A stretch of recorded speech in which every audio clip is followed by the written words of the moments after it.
네, 안녕하세요. NH투자증권 리서치센터에서 음식료 섹터를 담당하고 있는 주영훈입니다.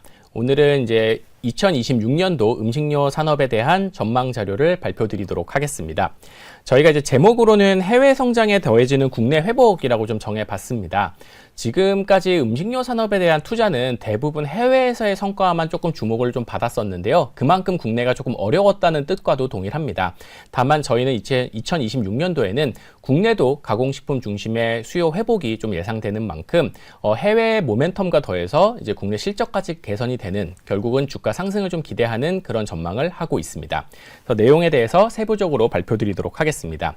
일단 2025년도 하반기 상황에 대해서 간단하게 좀 정리를 드리자면, 보시다시피 소비 지출 전망에 대한 CSI는 굉장히 좀 상승하는 모습들을 보였습니다. 그만큼 소비에 대한 심리가 좋아졌는데요. 이것과는 달리 음식료 섹터는 수혜를 크게 보지는 못했습니다. 그래서 그 이유가 뭘까에 대해 좀 생각을 해봤는데, 저희는 민생회복 소비 쿠폰 관련된 수혜를 크게 보지 못했기 때문으로 추정을 좀 하고 있습니다. 보시면은 이제 민생회복 소비 쿠폰 같은 경우가 대부분이 대중음식점에서 사용이 좀 됐습니다. 근데 아무래도 저희가 취급하는 품목들은 대부분이 가공식품이고요. 장보기 수요가 좀 많아져야지 실적이 좀 좋아집니다. 근데 외식에 너무 좀 많이 비중이 좀 쏠리다 보니까 오히려 이런 부분에서 좀 수혜를 제대로 보지 못했다라는 좀 아쉬움이 좀 남았던 것 같습니다.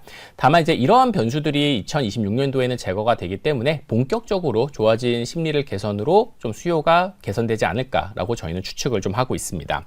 그 가장 큰 이유는 역시나 외식 물가가 여전히 너무 높다는 데 있습니다. 그래서 좌측 차트를 봐보시면 전반적으로 소비자 물가가 상승을 하고 있기는 하지만 그 속도보다도 훨씬 가파르게 외식 물가가 좀 상승을 하고 있습니다. 그렇기 때문에 어쨌든 수요자 입장에서도 좀 부담을 좀 줄이고자 당연히 이제 집에서 밥을 해먹는 내식에 대한 수요가 증가할 수밖에 없다라고 보고 있고요.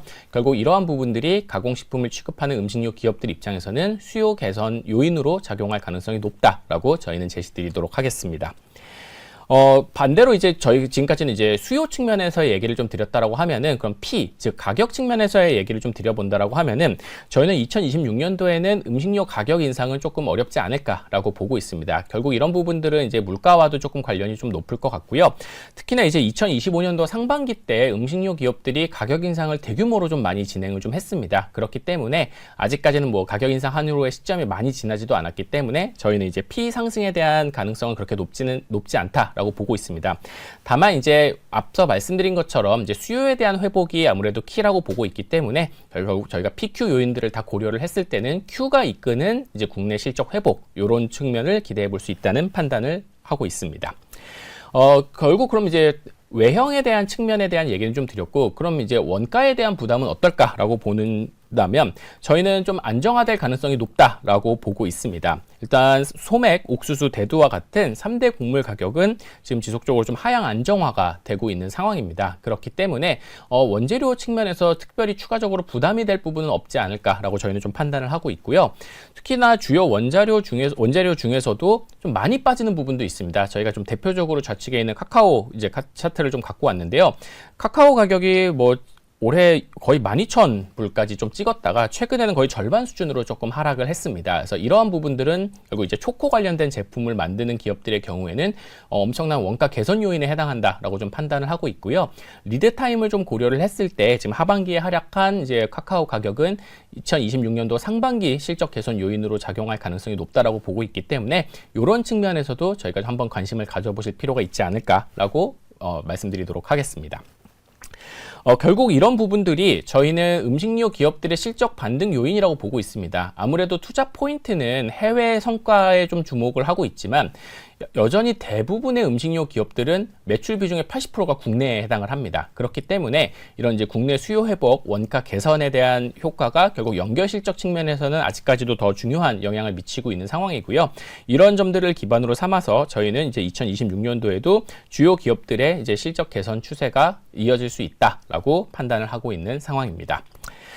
그럼 이제 저희가 국내에 대해서 살펴봤다면 해외에 대해서는 어떨까에 대해서 좀 언급을 드린다라고 하면은, 저희가 이제 위에 소제목으로 좀 달아드린 것처럼 저희는 이제 K푸드는 하나의 문화 현상으로 완전히 좀 자리매김했다라고 보고 있습니다. 이 K푸드뿐 아니라 이게 K 콘텐츠랑 같이 움직이고 있다는 점이 저희는 굉장히 좀 중요하다라고 보고 있는데요. 그 넷플릭스에서 강세를 보이고 있는 컨텐츠들이 대부분 K 컨텐츠라는 점들을 다 알고 계실 겁니다. 그리고 여기서 노출이 되는 이제 음식료 제품들도 구글 트렌드가 방영 이후에 굉장히 가파르게 오르는 모습들도 우측에서 보시다시피 다 확인을 하실 수 있을 것 같아요. 그래서 결국 이런 부분들은 결국 이제 하나의 문화 현상이 같이 이제 성장으로 이어지고 있다라는 점을 저는 긍정적으로 바라보고 있고요. 음식료 기업들도 이러한 이제 시류에 맞춰서 뭐 히트 제품, 그러니까 히트작이 나오면 관련된 콜라보 제품들을 막 바로바로 출시를 하는 그런 모습들까지 나타나고 있습니다. 이제 가장 대표적으로 이제 K-pop 데모넌스터스가 성공을 거둔 뒤로 이제 농심에서 바로 이런 이제 캐대언 콜라보 제품을 출시하기도 했고요. 오징어 게임 출시 당시에도 다수의 음식료 기업들이 이거를 활용한 마케팅을 진행을 했습니다. 그래서 이런 부분들이 결국은 이제 외국의 제품을 홍보하는 데 측면에서는 굉장히 조금 유리하게 작용할 수 있다라고 보고 있기 때문에 뭐 이러한 점들이 좀 더 많아지게 된다라고 치면은 저희의 이제 K푸드 글로벌화가 좀 더 가속화될 가능성이 높다라고 저희는 판단을 하고 있습니다. 그리고 이제 아까 저희가 국내의 경우에는 가격 인상이 2026년도에는 쉽지 않을 것 같다라고 좀 말씀을 드렸는데요. 아무래도 해외 시장은 가격 인상이 좀 상대적으로 자유로운 편입니다. 그렇기 때문에 뭐 실제로도 이런 이제 뭐 삼양식품 그리고 농심 같은 기업들이 미국에서 이제 가격 인상을 최근에도 지금 진행을 하기도 했고요. 결국 이제 상황에 따라서는 얼마든지 조금 진행이 추가적으로 이루어질 수 있는 부분이기 때문에 해외 쪽에 대해서 가격 인상도 앞으로 이제 저희가 실적을 추정하는 데 있어서는 좀 긍정적인 변수로 지속될 가능성이 높다라고 판단을 좀 하고 있습니다. 그리고 저희가 왼쪽 차트를 봐보시면 아무래도 이제 아까 80%가 국내라고 좀 대부분 말씀을 좀 드렸지만 해외 쪽은 확장성 측면에서는 좀 굉장히 룸이 좀 많이 열려 있기 때문에 해외 매출 비중이 올라가는 점들은 결국 개별 기업의 밸류에이션 프리미엄 요인으로 지속적으로 좀 작용을 하고 있습니다. 그래서 업체들은 국내는 수익성 중심의 반등을 추진함과 동시에 지속적으로 해외 매출을 이제 넓히기 위한 그런 노력들을 하고 있기 때문에 이쪽에서 이제 해외 매출의 비중이 가장 빠르게 올라가는 기업들이 뭐 밸류에이션 측면에서도 지속적으로 좀 프리미엄을 받을 가능성이 높지 않을까라고 좀 말씀을 드리고 싶습니다. 그리고 이제 추가적으로 이제 우측에 보시는 것처럼 뭐 제일제당 같은 경우는 이제 최근에 사료 사업 부문이라고 볼 수 있는 FNC 사업 부분에 대한 매각 발표를 했는데요. 아무래도 식품 본업에 조금 더 집중을 해야겠다라는 판단의 결과라고 봐주시면 될 것 같고요. 이런 식으로 이제 K푸드의 중요성이 올라가는 상황 속에서 식품 중심의 포트폴리오 압축을 해가는 기업들도 확실히 좀 관심을 받을 수 있지 않을까라는 점을 말씀드리도록 하겠습니다. 그럼 이제 투자 유망 종목에 대해서 말씀드릴 텐데요. 이제 첫 번째로는 이제 삼양식품 말씀드리겠습니다. 뭐 이미 주가도 좀 많이 오른 주식이라고도 보실 수가 있겠지만 이거를 뛰어넘을 만큼의 실적 개선 퍼포먼스가 이어지고 있다는 점을 저희는 긍정적으로 평가를 하고 있습니다. 그래서 삼양식품 같은 경우는 이제 2025년도에 이어서 2026년도에도 사상 최대 실적 갱신할 것으로 예상을 좀 하고 있고요. 최근에 미국에서 판가 인상을 진행을 하기는 했습니다만 여전히 수요가 압도적으로 높은 상황입니다. 그렇기 때문에 가격 인상에 따른 수요 위축도 저희는 크지 않을 것이다 라고 판단하고 있기 때문에 지속적으로 K푸드 성장을 이끄는 대표 기업으로서 내년에도 자리매김할 가능성이 높다라는 측면에서 저희는 추천을 좀 드리도록 하겠습니다. 그리고 이제 두 번째로는 저희는 이제 롯데 웰푸드라는 종목을 좀 추천을 드리도록 하겠습니다. 이제 롯데 웰푸드 같은 경우도 이제 최근에 뭐 칸초 프로모션을 비롯해 가지고 뭐 지속적으로 조금 공격적인 행보를 좀 보이고 있는 상황이고요.